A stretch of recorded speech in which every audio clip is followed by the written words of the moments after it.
दोस्तों, आज की जो कहानी है वो हरियाणा के रहने वाले जोगा सिंह जी की सच्ची घटना पर आधारित है, जो पेशे से एक ट्रक ड्राइवर हैं। तो आइए आज हम ये दहला देने वाली कहानी जोगा जी की जुबानी उन्हीं की नजर से सुनते हैं। लेकिन कहानी शुरू करने से पहले मैं आप सभी से एक छोटी सी विनती करना चाहता हूं। आप सभी हमारी कहानियां बड़े ध्यान से सुनते हैं, मगर उन्हें लाइक और शेयर करना भूल जाते हैं। तो कृपया आज की इस कहानी को अधिक से अधिक लाइक और शेयर करें और हमें कमेंट करके जरूर बताएं कि आपको हमारी यह कहानी कैसी लगी। और हाँ, अगर आप चाहते हैं कि अगली कहानी में हम आपका नाम लें, तो हमें कमेंट करके जरूर बताइए कि आपका नाम क्या है और आप कहानी कहां से सुन रहे हैं। आपने अब तक बहुत सी डरावनी कहानियां सुनी होंगी, मगर मैं पूरे विश्वास से कह सकता हूं कि आज की हमारी यह कहानी आपको जरूर पसंद आएगी और आपकी रूह तक कांप जाएगी। और यदि आप हमारे चैनल पर नए हैं तो चैनल को सब्सक्राइब करना बिल्कुल ना भूलें, ताकि हमारी और आपकी यह डरावनी मुलाकातें आगे भी चलती रहें और हमारी हर नई कहानी आप तक बिना किसी रुकावट के पहुंचती रहे। तो चलिए बिना देर किए शुरू करते हैं आज की कहानी। मैं पिछले 27 सालों से ट्रक चला रहा हूं। इतना वक्त काफी होता है यह समझने के लिए कि जब सड़क कुछ कहे तो सुन लेना चाहिए। मेरा नाम है जोगा सिंह। हरियाणा के करनाल के पास एक छोटे से गांव में पैदा हुआ। मेरे पिताजी ड्राइवर थे और उनके पिताजी भी। सड़क हमारे खून में दौड़ती है, शायद इसलिए हम कभी एक जगह टिक नहीं पाए। पर उस एक रात जयपुर हाईवे पर सब कुछ बदल गया। मैं अकेला नहीं था उस शाम। मेरा खलासी बंटी भी साथ था, एक तेज मगर अंधविश्वासी लड़का, कोई 25-26 साल का। हम भारी टाइल्स लेकर भिवाड़ी से भुज जा रहे थे। अगस्त का आखिरी हफ्ता था। बरसात का मौसम खत्म होने को था। आसमान ऐसा लग रहा था जैसे किसी ने उस पर स्याही उड़ेल दी हो। सड़क फिसलन भरी थी। हवा में डीजल और भीगे मिट्टी की मिलीजुली खुशबू थी। ज्यादातर ढाबे या तो बंद थे या भरे हुए। हमने कोटपुतली के पास एक छोटा रास्ता पकड़ लिया। स्थानीय लोग उसे पीपली रोड कहते थे। एक सुनसान कच्चा रास्ता जो खेतों और एक भूले बिसरे जंगल के बीच से सर्प की तरह लहराता हुआ जाता था। गूगल मैप्स पर भी ढंग से नहीं दिखता। सर, लोग कहते हैं उस रास्ते पर एक पुराना ढाबा है, पर कोई रुकता नहीं, बंटी ने डरते हुए कहा। मैं हंसा। खाली सड़क पर गर्म चाय मिल जाए तो क्या बुरा है। हम मुड़ गए उस अभिशप्त रास्ते पर। पेड़ ऐसे झुके हुए थे जैसे बूढ़े लोग कानों में रहस्य फूंक रहे हों। कोहरा घना हो चला था और हवा एकदम ठंडी। तभी हमें वो दिखा। एक चमकता हुआ बोर्ड धुंध के पार टिमटिमा रहा था। Gulab Singh the dhaba since 1952। बिल्कुल साधारण सा दिखने वाला पुराना ढाबा, बांस की छत, 2 डीजल के लालटेन जंग लगे हुकों पर टंगे हुए और बगल में एक पुराना ट्रक खड़ा था। कोई और ग्राहक नहीं था, सिर्फ एक बूढ़ा आदमी चूल्हे के पास चारपाई पर बैठा था। वो मुस्कुराया, लेकिन उसकी मुस्कुराहट में कुछ खोखला सा था। आओ पुत्र, थक गए लगदा, उसकी आवाज थी जैसे कांच टूटने की। मुझे आगे नहीं जाना चाहिए था, लेकिन मैं चला गया। जैसे ही मैंने ट्रक पार्क किया, कुछ अजीब सा लगा। कोई तेज या साफ चीज नहीं, बस जैसे किसी ने मेरी रूह को छू लिया हो। हवा ठहरी हुई थी, लेकिन भारी। बंटी उतरते हुए हिचका। सर, कुछ अजीब लग रहा है, हवा में भी कुछ है। थक गए हैं बंटी, एक चाय पी लेते हैं फिर निकलते हैं, मैंने कहा, खुद का डर छुपाते हुए। बूढ़ा आदमी ज्यादा नहीं हिला, बस चूल्हे की आग को घूरता रहा। फिर चारपाई चरमराई। वो उठा, लंबा पतला, गाल धंसे हुए, आंखें ज्यादा ही फीकी, लेकिन फिर वही मुस्कान, टीढ़ी ठंडी, जैसे दिल को चीर दे। बैठो पुत्र, गरम चाय बनाता हूं। वो रसोई की तरफ लंगड़ाता चला गया। हम एक टूटी छत के नीचे बने सीमेंट की मेज पर बैठ गए। ढाबा जैसे समय में फंसा हुआ था। 90 के दशक की पुरानी पेप्सी की होर्डिंग्स, कोनों में झूलते मकड़ी के जाले और खिड़की पर पड़ा एक टूटा रेडियो। लालटेन टिमटिमा रही थी और उसकी रोशनी में एक मक्खी घूम रही थी। तभी मुझे एहसास हुआ कोई आवाज नहीं थी, ना झींगुर, ना मेंढक, ना कुत्तों की दूर की भौंक, बस खामोशी। सर, बंटी ने धीरे से कहा, देखा आपने, कोई और आदमी नहीं है यहाँ। वो ट्रक भी पुराना लग रहा है और ठंडा है। मैंने गौर से देखा। बिल्कुल सही, वो ट्रक 1980 का अशोक लेलैंड लग रहा था। जंग खाया, टायर पंक्चर। ऐसा नहीं लगता कि वो हाल ही में चला हो। बूढ़ा लौटा, 2 कुल्हाड़ों में चाय लेकर। महक अजीब थी, ना अच्छी ना बुरी, पर गलत, जैसे बासी पत्तियां बहुत देर तक उबाल दी हों, या अगरबत्ती की राख, या कुछ और बुरा। मैंने एक घूंट लिया। स्वाद भस्म जैसा, कड़वा, सूखा, ऐसा लगा जैसे जबान पर राख चिपक गई हो। थूकना चाहता था, लेकिन शिष्टाचार में निगल लिया। अच्छी है? बूढ़ा पूछ रहा था, आंखें झपकाए बिना। थोड़ी कड़वी है, पर ठीक है, मैंने कहा। बंटी ने चाय नहीं पी, बस बूढ़े को घूरता रहा। फिर पूछा, ये ढाबा कब से चल रहा है? बूढ़ा चुप रहा, फिर सामने धुंध की ओर देखने लगा। मेरे बाप ने शुरू किया था 1952 में, तब से सब चलता आ रहा है। मतलब काफी लोग यहां रुकते होंगे? मैंने पूछा। वो मेरी तरफ देखा। रुकते हैं, हर वक्त कोई ना कोई रुकता ही है, हर वक्त। उसके कहने का अंदाज मेरे पेट में अजीब सी मरोड़ उठा गया। बंटी ने मेरी कुहनी दबाई। सर, बाथरूम पूछ लें? मैंने कहा। भाई साहब, बाथरूम मिलेगा? वो मुस्कुराया, और भी ज्यादा डरावनी मुस्कान। पीछे, लेकिन अंधेरा है, मशाल ले लो। उसने एक पुरानी केरोसिन की लालटेन थमा दी। बंटी ले गया मशाल, धीरे धीरे ढाबे के पीछे चला गया। मैं वहीं बैठा रहा, बूढ़े की आंखों से बचते हुए। तभी मैंने देखा, उसके पीछे की दीवार पर एक पुरानी सी फोटो टंगी थी। एक फिल्मी पोस्टर के पीछे आधी छिपी हुई एक फैमिली फोटो। उसी बूढ़े जैसा एक नौजवान आदमी खड़ा था, उसके साथ एक औरत और 3 बच्चे। औरत का चेहरा खुरच कर मिटा दिया गया था, और बच्चों की आंखें खाली थीं, बिना कोई भाव, जैसे जिंदा ना हो। कुछ पूछने ही वाला था कि बंटी की आवाज आई, सर, सर, यहां कोई आदमी। फिर आवाज कट गई। मैं उछलकर खड़ा हो गया। बूढ़ा अपनी जगह से हिला भी नहीं। मैं भागा पीछे की ओर, मशाल हाथ में थरथराती। किचन के पीछे का रास्ता संकरा, घुमावदार, बैरल और टूटी बाल्टियों से भरा। वहां बाथरूम नहीं था, बल्कि एक कुआं था, पुरानी ईंटों से बना, ऊपर एक लकड़ी की पट्टी से ढका हुआ। पट्टी हिल रही थी, उसके नीचे कुछ था, कुछ चल रहा था, और बंटी गायब था। मशाल कांप रही थी, उसकी रोशनी लंबी साएं बना रही थी। मैं धीरे धीरे आगे बढ़ा। बंटी, मैंने चिल्लाया। ओ ये बंटी, कहां गया तू? कोई जवाब नहीं, बस वो लकड़ी की पट्टी धीरे धीरे सरक रही थी। मैं झुककर एक टूटी ईंट उठाई और पट्टी हटाई। कुछ नहीं, बस एक गहरा काला गड्ढा, इतना गहरा कि लगता था रोशनी को भी निगल रहा है। कोई आवाज नहीं, कोई छींटा नहीं, कोई गूंज नहीं। बंटी, मैंने फुसफुसाकर कहा। तभी एक आवाज आई, बहुत धीमी, थकी हुई। सर, मैं जम गया। बंटी, मैं झुक गया। फिर वही आवाज, लेकिन मेरी ही आवाज में, सर, सर, ये जगह गलत है। मैं पीछे हट गया। वो आवाज बंटी की नकल नहीं कर रही थी, बल्कि वही शब्द दोहरा रही थी जो उसने ढाबे की मेज पर कहे थे। ईंट और मशाल वहीं गिरा दी। पीछे मुड़ा। कुएं में कुछ हिला, तरल साया सा। अब और नहीं देख सकता था। मैं दौड़ पड़ा, रसोई के पीछे से होते हुए ढाबे के मुख्य हिस्से में लौटा। बूढ़ा गायब था, चारपाई खाली, लालटेन बुझ चुकी थी। बस हमारा ट्रक वहीं खड़ा था, धुंध में जैसे कोई सोता हुआ जानवर। बंटी, मैंने चिल्लाया, लेकिन कोई जवाब नहीं आया, कोई निशान नहीं, बस डर। मैं ट्रक की ओर दौड़ा, दरवाजा झटके से खोला और अंदर चढ़ गया। उम्मीद थी कि शायद बंटी वहीं आकर बैठ गया हो। खाली, लेकिन केबिन बर्फ की तरह ठंडा था। अगस्त का महीना, और मेरी सांसें भाप बनकर बाहर आ रही थीं। मैंने चाबी लगाई, घुमाई, कुछ नहीं हुआ। इंजन एकदम मरा पड़ा था। डैशबोर्ड की लाइट्स एक बार टिमटिमाई, फिर सब काला। तभी कुछ अजीब हुआ। रेडियो, जो सालों से खराब था, कड़कड़ाया। धीमी सड़ी गली सी आवाज उसमें से निकली, जोगा सिंह, बेटा गुलाब सिंह दा खून वापस आ गया। मैं जम गया। मेरा नाम और गुलाब सिंह, वही नाम जो उस ढाबे के बोर्ड पर था, वही बूढ़ा आदमी। लेकिन रेडियो को कैसे पता चला? मैंने फिर से इग्निशन घुमाया, कुछ नहीं। तभी पैसेंजर साइड का दरवाजा अपने आप चरमराकर खुला। कोई नहीं था, लेकिन सीट गीली थी, जैसे कोई बरसात से भीग कर वहां बैठा हो। और डैशबोर्ड की धूल पर किसी उंगली से लिखे गए 3 शब्द, खून की ईडी माफ। खून कब माफ? मैंने धीरे से मुड़कर देखा।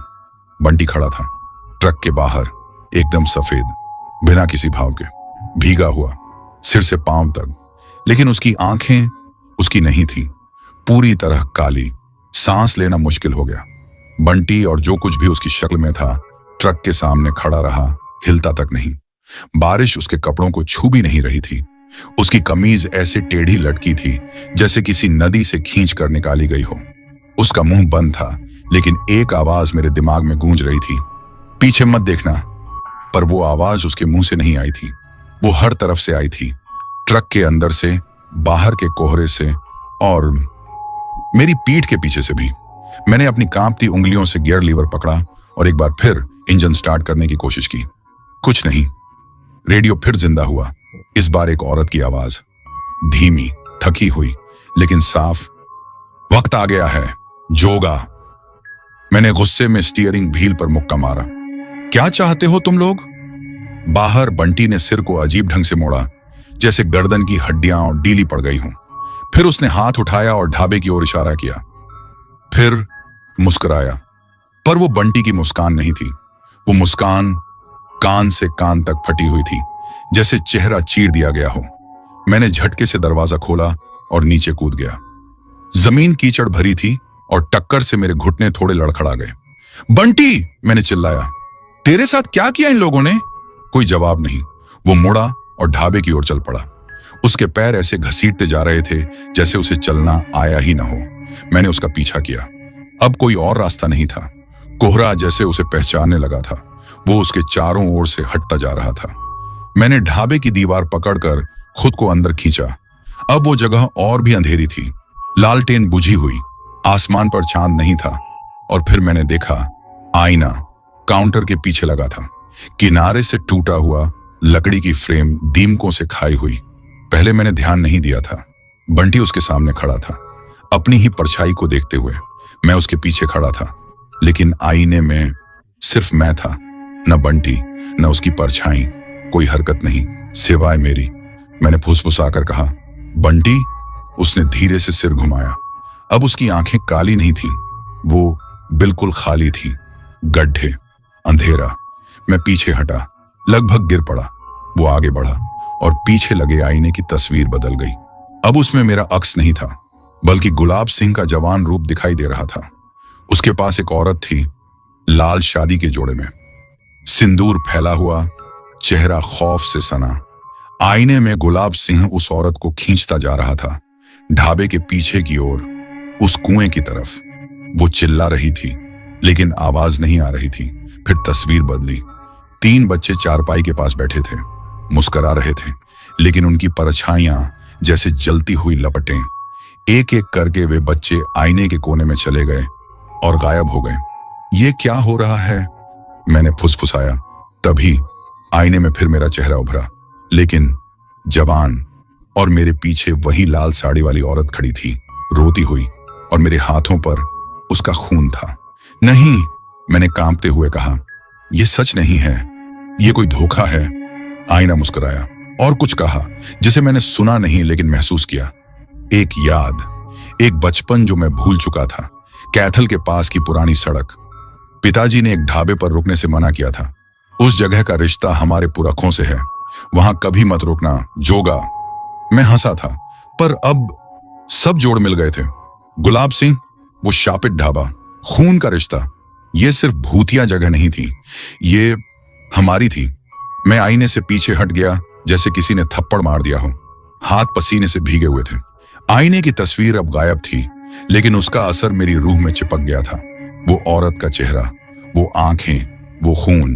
पर वो खून मेरा नहीं था, वो मैं नहीं था, सच में नहीं। वो था गुलाब सिंह, मेरे पिताजी का चाचा, वो नाम जिसे हमारे परिवार में कोई नहीं लेता था। बंटी, मैंने कहा, पता नहीं उससे कहा या उसके अंदर बैठे उस चीज से। ये सब क्या है? क्यों दिखा रहे हो मुझे ये सब? वो मुड़ा और अब की बार उसकी आवाज लौटी, पर यह सिर्फ बंटी की नहीं थी। 2 आवाजें एक साथ, एक उसकी, दूसरी गहरी, बूढ़ी, भूखी। तुझे कभी सड़क छोड़नी नहीं थी जोगा, तेरे बाप को सब पता था, तभी तो उसने चेतावनी दी थी। लेकिन खून अपना रास्ता याद रखता है।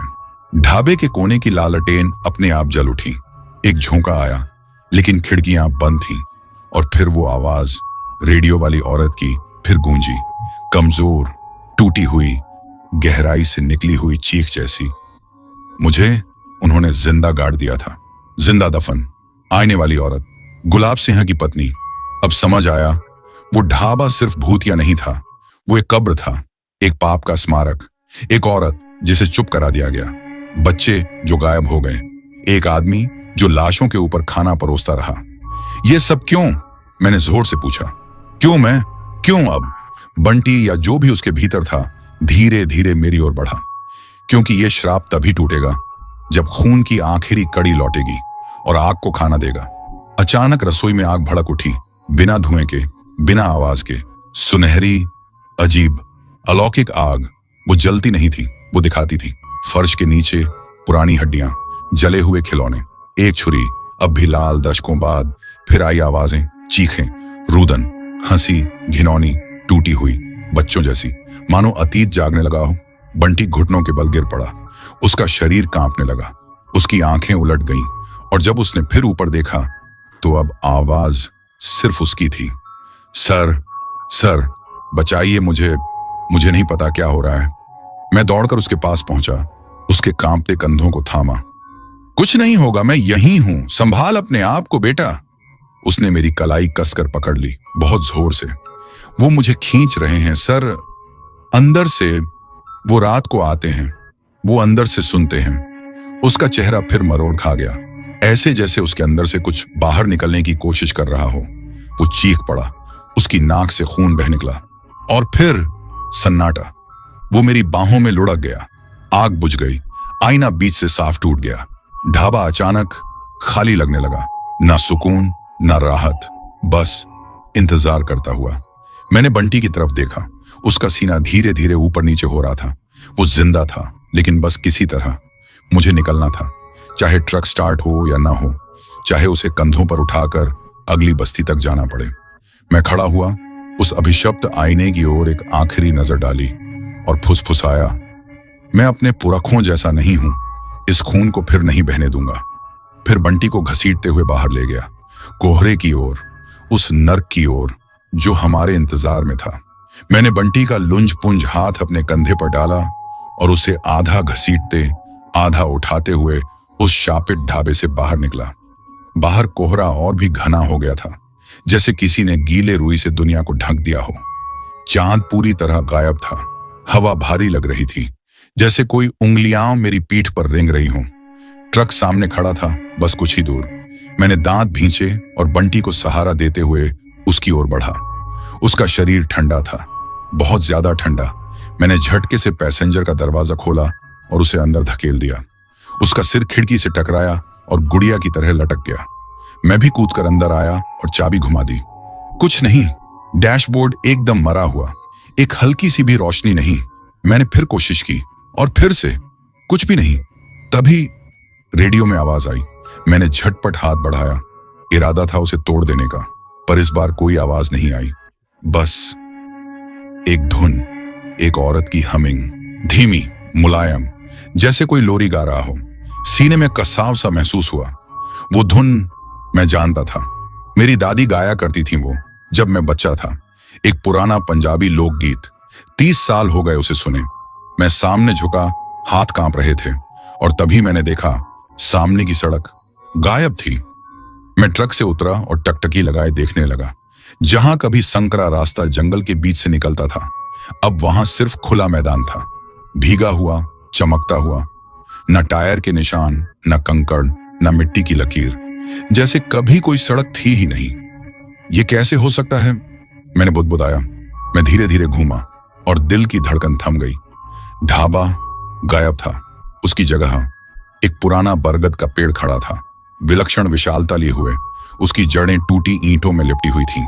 ना लालटेन, न चूल्हा, न समय का कोई निशान।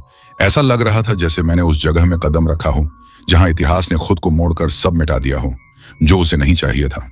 मैं लड़खड़ाते हुए ट्रक की ओर भागा, जहां जमीन अब कीचड़ में बदल चुकी थी, जो 5 मिनट पहले नहीं था। अंदर बंटी हिला, कुछ बड़बड़ाया। मैं झुककर उसके पास गया। उसकी आवाज फटी हुई थी, मुश्किल से सुनाई दी। सर, वो अंदर आ गया है। मेरी रगों में बर्फ दौड़ गई। कौन बंटी? कौन अंदर आ गया? उसने धीरे धीरे आंखें खोली, लेकिन अब वो आंखें बंटी की नहीं थी, वो लाल थी। नहीं, चमकती हुई नहीं, ना ही खून से भरी हुई, बस अस्वाभाविक रूप से लाल, जैसे कच्चे मांस का रंग। वो मुस्कुराया और फिर अंदर से एक आवाज निकली, पर वो बंटी की आवाज नहीं थी। तू भागने की कोशिश करता रहा, जोगा, पर सड़क कभी खत्म नहीं होती। मैं पीछे हटा, दिल की धड़कन बेकाबू, दिमाग तूफानी। अब फैसला लेना था, भाग जाऊं और ट्रक छोड़ दूं, रुक कर उस चीज से लड़ूं जिसे मैं समझ भी नहीं पा रहा था, या फिर और गहराई में उतरूं, पता लगाऊं कि इस श्राप से मेरा रिश्ता क्या है। क्योंकि एक बात अब साफ थी, ये सब अभी खत्म नहीं हुआ जब तक मैं उस सच्चाई का सामना न कर लूं जो गुलाब सिंह ने जिंदा दफना दी थी, और जब तक मैं वापस न लौटूं उस असली ढाबे पर जो वर्षों पहले जलकर खाक हो गया था। मुझे याद नहीं मैं ट्रक से उतरा कब, बस इतना याद है मैं दौड़ पड़ा था। बंटी या जो कुछ भी अब उसकी देह में था को वहीं छोड़कर पैसेंजर सीट पर ढंसा हुआ, पुरानी धूल भरी जबानों में श्राप बड़बड़ाता हुआ। मेरे पांव खुद मुझे कोहरे के पार ले चले, जहां जंगल की सीमा खत्म होती थी और सन्नाटा शुरू। मैं तब तक दौड़ता रहा जब तक सांस नहीं रुक गई, जब तक घुटनों ने जवाब नहीं दे दिया, जब तक मैं एक झुके हुए पीपल के पेड़ के नीचे की दरकी जमीन पर गिर नहीं पड़ा। जब कोहरा थोड़ा छंटा तो मैं समझ गया कि कुछ तो अजीब था। मैं एक गांव में पहुंच चुका था, या कहें जो कभी गांव हुआ करता था, अब सिर्फ उसका भूत बचा था। झुकी हुई झोपड़ियां एक दूसरे पर टिकी थीं, जैसे मरते हुए लोग सहारा दे रहे हों। आधे धन से पत्थर वहां घरों की जगह को चिह्नित कर रहे थे। एक कमजोर सी गाय बारिश से भीगी दीवार को छाट रही थी, बाकी सब हड्डियां थीं और सड़ांध। एक झंखाया बोर्ड मेरे पैर के पास कीचड़ में गिरा पड़ा था, रखवाला, जनसंख्या 217, स्थापना 1947। लेकिन किसी ने उस पर कुछ खरोंच दिया था, सिर्फ एक शब्द, मिटा। मैंने चारों तरफ देखा, कोई आदमी नहीं, कोई आवाज नहीं, सिर्फ टपकती हुई बूंदों की आवाज, धीमी, लगातार, जैसे ऊंचाई से पानी टपक रहा हो। फिर मैंने उसे देखा, एक बूढ़ी औरत एक जर्जर मकान की चौखट पर बैठी हुई, कीड़े खाए शॉल में लिपटी, आंखें धुंधली, लेकिन देखने का अंदाज ऐसा जैसे सालों से मेरा ही इंतजार कर रही हो। मैं उसकी ओर बढ़ा, शक के साथ कि यह हकीकत है या फिर कोई और वहम, पर उससे पहले ही वो बोल उठी, तू आ गया जोगा सिंह। मेरे खून में बर्फ दौड़ गई। आपको मेरा नाम कैसे पता? वो मुस्कुराई, काले मसूड़े, मुश्किल से कुछ दांत बचे थे, क्योंकि मैं उन्हें जानती हूं जो वापस नहीं आते, पर तू आया है वापस। मैं उसके सामने घुटनों के बल बैठ गया। ये जगह क्या है? उसने पीठ के पीछे से एक गठरी निकाली, काले कपड़े में लिपटी हुई, और मेरे हाथों में रख दी। ये जगह गुलाब सिंह ने जलाई थी। वो ढाबा एक ही रात में जलकर राख हो गया था, और उसके साथ पूरा गांव भी। मैंने गठरी को धीरे धीरे खोला। अंदर एक जली हुई लकड़ी का टुकड़ा था, काला, झुलसा हुआ, लेकिन अभी भी साबुत। उस पर वही शब्द उकेरे थे जो मैंने अपने ट्रक के डैशबोर्ड पर देखे थे। खून कब माफ, वो मेरी आंखों में देख रही थी। तेरा बाप भी वहां था उस रात, सब देख के भाग गया था। तभी से उस पर भी बोझ था, पर उसने कभी कुछ नहीं कहा। मेरा पिता, उसने आग देखी थी? उसने सिर हिलाया। वो गुलाब सिंह का भतीजा था। तुम सब एक ही नस्ल के हो, पर जिसने श्राप दिया था उसकी आत्मा आज भी वहीं बंद है। मैं फुसफुसाया। वो लाल साड़ी वाली औरत, उसकी धुंधली आंखों में एक झलक आई। हाँ, उसने अपने पति से मौत नहीं मांगी थी, उसने सच दिखाया था, और उसी की सजा मिली, जिंदा जमीन में गाड़ दी गई। अब वो हर उस खून को बुलाती है जो गुलाब सिंह की नस्ल का है। मेरा सिर घूमने लगा, सीने में अजीब सा अपराध बोध भर गया जिसे मैं समझ नहीं पा रहा था। जैसे कोई विरासत में मिला पाप, एक ऐसा श्राप जो एक स्टीयरिंग व्हील से दूसरे तक पहुंचा था।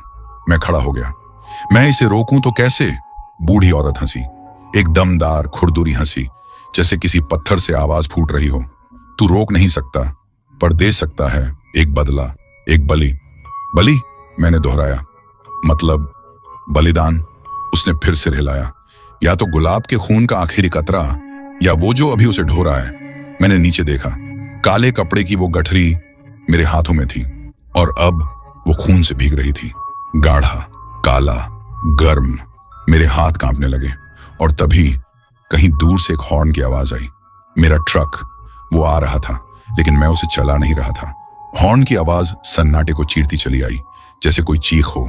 वो सामान्य हॉर्न नहीं था, खींचा हुआ, टेढ़ा मुड़ा, जैसे कोई बहुत देर से उसे दबाए हो या फिर कुछ उस पर बैठा हो। मैं आवाज की ओर मुड़ा। बूढ़ी औरत अब भी मुझे वैसे ही देख रही थी, जैसे मैं एक मरा हुआ आदमी हूं। गांव के टूटे रास्ते के अंतिम छोर पर मेरे ट्रक की परछाई दिखी। हेडलाइट्स जल रही थी, इंजन गुर्राते हुए दौड़ रहा था, लेकिन ड्राइवर सीट खाली थी। फिर भी वो ट्रक चल रहा था, जैसे उसमें कोई जान हो, जैसे किसी मकसद से आ रहा हो। मेरे लिए मैं पीछे हटा, दिल पसलियां तोड़कर धड़क रहा था। ये सब हो क्या रहा है? बूढ़ी औरत टस से मस नहीं हुई। उसने जिस्म छोड़ दिया है, अब वो लोहे में घुस गया है। क्या? तुम्हारा बंटी अब तुम्हारी सीट पर नहीं है, अब वो तुम्हारा ट्रक चला रहा है। ये नामुमकिन था, लेकिन एक डरावना सच भी। बंटी की लाल आंखें, रेडियो की आवाज, उसके गले से निकली फुसफुसाहट, और अब ट्रक का जिंदा हो जाना। वो रुकेगा नहीं, बूढ़ी औरत बोली, जब तक तू अपने बाप का पाप ना सुधारे। मैं भागा, लेकिन ट्रक बहुत पास था। मैंने खुद को एक तरफ फेंका, सिर्फ इंचों से बचा। वो ट्रक गड़गड़ाता हुआ गुजरा, टायर फटी हुई जमीन पर पंजों जैसे रगड़ते रहे। हॉर्न अब भी जारी था, लगातार, जैसे वो कुछ ऐलान कर रहा हो।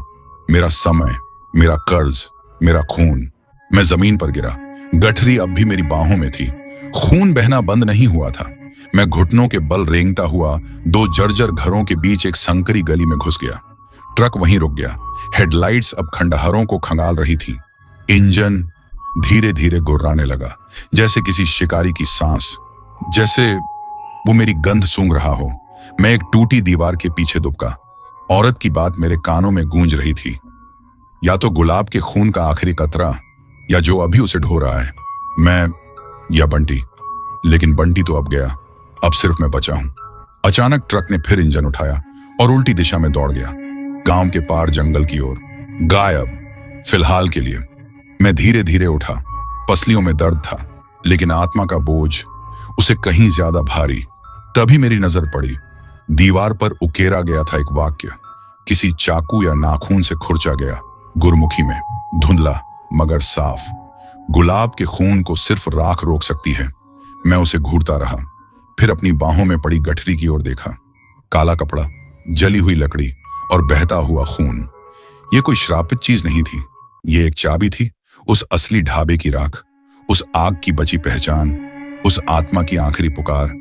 अब मुझे उसे फिर से जलाना था, लेकिन इस बार केवल लकड़ी और मिट्टी का तेल नहीं, इस बार जलनी थी सच की लौ, स्मृति की चिंगारी, प्रायश्चित की आग, और शायद एक आखिरी बलि।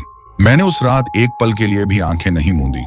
पूरी रात उस उजड़े गांव के खंडहरों में दुबका रहा, क्षितिज पर उगती रोशनी को देखता रहा, जबकि मेरे हाथों में अब भी वो काला कपड़ा था, जिसमें लिपटी हुई जलती लकड़ी अब भी खून से भीग रही थी।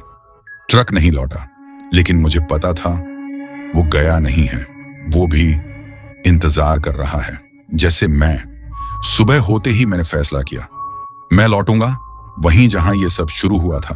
वो ढाबा नहीं जो धुंध में गायब हो गया, बल्कि वो असली ढाबा, जिसका नाम मेरे पिता ने कभी जुबान पर नहीं लाया, जिसे 1963 में आग ने निगल लिया था, और जिसके साथ रखवाला गांव भी राख बन गया था। अगर श्राप वहीं पनपा था, तो शायद उद्धार भी वहीं छुपा है। मैं टूटे पगडंडियों पर दक्षिण की ओर निकल पड़ा, एक ऐसी दिशा में जहां अब कोई सड़क नहीं जाती, न जीपीएस, न माइलस्टोन, सिर्फ मेरी यादें, और कुछ गहरा खून में धड़कता मुझे रास्ता दिखा रहा था। धुंध छोंट चुकी थी, पर मन से नहीं। 3 घंटे की घनी पगडंडियों की थकान के बाद वो जगह सामने आई, एक पत्थरों का जला हुआ चबूतरा, चारों ओर जली हुई जमीन, झाड़ियों में छुपा, जैसे दुनिया ने उसे भुला दिया हो। पर मैं जानता था यही था वो स्थान, गुलाब सिंह का असली ढाबा, 1963 में जल चुका, जिससे मेरा बाप भाग आया था और फिर कभी लौट कर नहीं गया। मैं खड़ा रहा, उन राखों को घूरता रहा जो 60 साल बाद भी बुझी नहीं थी। तभी मैंने उसे देखा, लाल साड़ी वाली औरत। इस बार ना कोई सपना, न कोई परछाई, वो थी वहीं खड़ी जहां कभी रसोई हुआ करती थी। साड़ी फटी हुई, चेहरा झुलसा हुआ, आंखें खोखली, पर इस बार जागती हुई। उसने मुझे देखा और पहली बार वो गुस्से में नहीं थी, वो बस थकी हुई लग रही थी। उसके होंठ हिले, कोई आवाज नहीं निकली, पर मैं समझ गया। मुझे मुक्त करो। मेरे पैर खुद ब खुद चले। मैं चबूतरे के बीचों बीच जा बैठा और उस काले कपड़े को खोला। अंदर की लकड़ी अब भारी हो चुकी थी, गर्म, जैसे जिंदा हो, और अब भी खून बह रहा था। मैंने उसे जमीन पर रखा, जेब से माचिस निकाली, पर हाथ रुक गया। सिर्फ आग से कुछ नहीं होगा, यहां सच भी जरूरी है। इसलिए मैंने बोलना शुरू किया, जोर से, खुले आसमान में, उन आत्माओं के सामने जो सुन रही थी। मेरा नाम जोगा सिंह है। मैं गुलाब सिंह का भतीजा हूं, उसी आदमी का जिसने इस जगह को बनाया था, और उसी आदमी का जिसने तुम्हें मारा। हवा चल पड़ी, पर मैं नहीं रुका। मैं एक ऐसे खून में पैदा हुआ जिसने कभी अपने पाप की कीमत नहीं चुकाई, लेकिन आज मैंने वो सब देखा है जो उसने छुपा रखा था, और अब मैं भागूंगा नहीं। मैंने माचिस जलाई, जलती तीलियों को लकड़ी के पास लाया। अगर मेरा खून यहीं खत्म होना है तो हो, पर मैं इसे अधूरा नहीं छोड़ूंगा। जैसे ही आग लकड़ी को छुई, वो जलने नहीं लगी, वो फट पड़ी, चुपचाप, बिना आवाज। आग की एक दीवार उठी चबूतरे के चारों ओर। मुझे छुआ नहीं, बस मुझे घेर लिया, जैसे कोई परिक्रमा कर रहा हो। वो आग नाच रही थी, भयंकर, जैसे जमीन से आत्माएं उठ रही हों। मैंने चेहरों को देखा उस लपटों में, बच्चे, औरतें और गुलाब सिंह खुद, चीखते हुए जैसे दोबारा जल रहे हों। और फिर उस आग के पार मुझे दिखा मेरा ट्रक। पेड़ों के बीच से ट्रक खुद चलाता हुआ आया, क्लियरिंग को चीरते हुए, सीधा मेरी तरफ। उसके हेडलाइट्स जल रहे थे जैसे किसी राक्षस की आंखें। मैं हिला तक नहीं, आग ने उसे अंदर नहीं आने दिया। जैसे ही ट्रक उस अदृश्य आग के घेरे से टकराया, वो वहीं रुक गया। इंजन गरजा, हॉर्न चीखा, और फिर विंडशील्ड अंदर से फटने लगा, जैसे कोई उस भीतर से बाहर निकलने की कोशिश कर रहा हो। पर ट्रक अंदर नहीं घुस सका। वो लाल साड़ी वाली औरत सामने आई। उसने अपने जले हुए हाथ उस ट्रक के बोनट पर रख दिए। चारों तरफ फुसफुसाहटें भर गईं, और उसी पल इंजन बंद हो गया। ट्रक जमीन पर ऐसे गिर पड़ा जैसे कोई घायल जानवर आखिरी सांस ले रहा हो। मैं घुटनों के बल गिर पड़ा और रो पड़ा। वो आग कई घंटों तक जलती रही। जब बुझी तो वहां सिर्फ राख बची थी, ना ट्रक, ना औरत, ना खून, सिर्फ शांति। मैं वहां कितनी देर तक पड़ा रहा याद नहीं, शायद 1 घंटा या पूरा दिन। समय का कोई मतलब नहीं रह गया था। जब से आईने में पहली फुसफुसाहट सुनी थी और आग में आखिरी चीख देखी थी, तब से सब कुछ धुंधला हो चुका था। अब बस खामोशी थी, पर वो डरावनी खामोशी नहीं जो जंगल में गूंजती थी। ये कुछ और थी, ठहरी हुई, नरम, जैसे तूफान के बाद का सन्नाटा। मैं धीरे धीरे उठा, जिस्म टूट चुका था, जैसे हड्डियां जंग खा चुकी हों। मांसपेशियां डर और अपराध बोध से खाली हो चुकी थीं, पर मैं जिंदा था, और उससे भी ज्यादा मैं हल्का महसूस कर रहा था, जैसे कुछ छूट गया हो। वो श्राप, वो खून, वो बोझ। मैं राख पर चलकर फिर से उस गांव की तरफ लौटा। अब मेरी मुट्ठी में सिर्फ राख थी। काला कपड़ा जल चुका था, जल चुकी लकड़ी भी अब मिट्टी हो चुकी थी। सिर्फ मैं था, और मेरे सीने में एक अजीब सी शांति। जब मैं दोबारा राख वाला गांव पहुंचा, वो बुजुर्ग औरत वहीं बैठी थी, उसी जगह, उसी तरह, मगर उसकी आंखें अब साफ थीं, जैसे बरसों पुराना बादल हट गया हो। उसने मेरी तरफ देखा, धीरे से सिर हिलाया। तूने कर दिया, उसने फुसफुसाते हुए कहा। मैं उसके पास बैठ गया। क्या सब खत्म हो गया? वो चुप रही, फिर बोली, तेरे लिए हाँ। मैंने पहली बार खुलकर सांस ली। और बंटी? मैंने पूछा। वो फिर चुप। मेरा दिल बैठने लगा। वो तो बच्चा था, उसका कोई दोष नहीं था। उसने सिर मोड़ा। वो लौट आया है, उसने कहा। मैंने उसकी नजर का पीछा किया और देखा एक परछाई टूटी हुई पगडंडी से हमारी तरफ आ रही थी। बंटी, धूल धूसरित, थका हुआ, कमजोर, मगर जिंदा और अकेला। उसके पीछे कोई कोहरा नहीं था, ना कोई साया। वो मेरी ओर देख रहा था, हैरान, डरा हुआ, मगर इंसान। मैं दौड़ा, उसे गले से लगा लिया। सर, क्या हुआ था? उसने कांपती आवाज में पूछा। मेरी आंखें भीग गईं। मैं मुस्कुराया। अब बस घर चलते हैं बंटी। महीनों बाद मैं फिर से रोड पर लौट आया। बंटी भी लौटा, मगर अब वो चुपचाप बैठता था, खिड़की के बाहर देखता। रेडियो पर गानों के बीच जो सन्नाटा होता है उसे सुनता। हम ज्यादा बात नहीं करते थे, कुछ बातें कहने के लिए नहीं होती। एक रात हम राजस्थान की एक जानी पहचानी सड़क से गुजर रहे थे। पेड़ फिर से झुके हुए लगे, हवा ठंडी होने लगी। मैंने ट्रक धीमा किया और फिर हमने उसे देखा, एक झिलमिलाता हुआ साइन बोर्ड, गुलाब सिंह दा ढाबा सिंस 1952। बिल्कुल वैसा ही, बिल्कुल वही, जहां अब कुछ नहीं होना चाहिए था। मगर इस बार मैं नहीं रुका। मैंने बस धीरे से कहा, इस बार नहीं पिताजी, और अपना हाथ स्टीयरिंग पर मजबूती से रखा। बंटी ने खिड़की के बाहर देखा। सर, क्या वो अब भी यहीं है? मैंने सिर हिलाया। रास्ता याद रखता है। और हम आगे बढ़ गए। कोहरा अब हमारे पीछे नहीं आया, मगर मुझे मालूम था वो कभी भी वापस आ सकता है, क्योंकि कुछ श्राप खत्म नहीं होते। वो इंतजार करते हैं, देखते हैं, और कभी कभी वो आपके ही घर के चेहरे पहन लेते हैं, बस इतने वक्त के लिए कि अगला कोई एक प्याली चाय के लिए रुक जाए। तो दोस्तों, ये थी हमारी आज की खौफनाक कहानी। कैसी लगी कमेंट में जरूर बताइए।